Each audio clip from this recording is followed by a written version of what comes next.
Her 250 mililitreye 2,5 gram, yani biraz önce verdiğim 2 yemek kaşığı tepeleme yemek kaşığı ölçüyle 1,5 litrelik çay ihtiyacımızı karşılayabiliyoruz.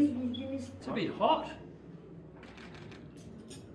Yeah, it's a bit hot. You have to toughen up. So what is the technique? Because these ones are quite heavy.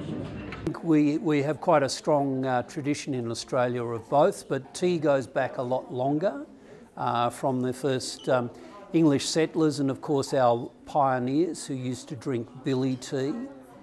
But also we have the tradition of our First Nations peoples going back 65,000 years who used to use all sorts of native plants and botanicals to drink as tea. Look, I think most Australians will drink black tea, but often with milk, which I know is not the done thing in Türkiye. So I think that's the main difference. The other thing is that the choices of teas now is so wide and exotic, and you have a lot of people drinking herbal teas and infusions and a lot of Asian teas as well.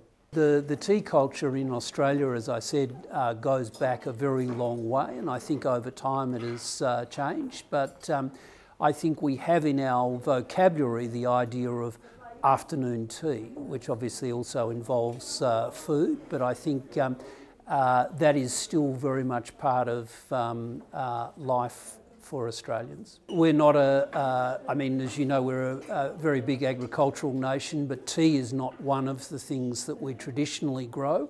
We do produce a small amount of tea up in the north of Australia, in the tropical areas, up in the hills, but generally most of our tea is imported. Here I drink mostly Turkish tea. I get offered it all the time, so I would drink 4 or 5 cups of Turkish tea a day, I think. To celebrate International Tea Day, one of the things we've talked about today is the fact that the Anzak soldiers who were in Çanakkale'de in 1915, that one of the few things they had was tea, which they would boil in a tin pot over an open fire.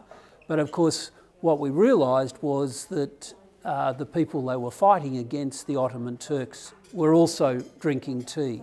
So you had the two sides of tea drinkers. So I think that's a very special bond in what has become a very strong friendship based on those very tragic moments. That's plenty.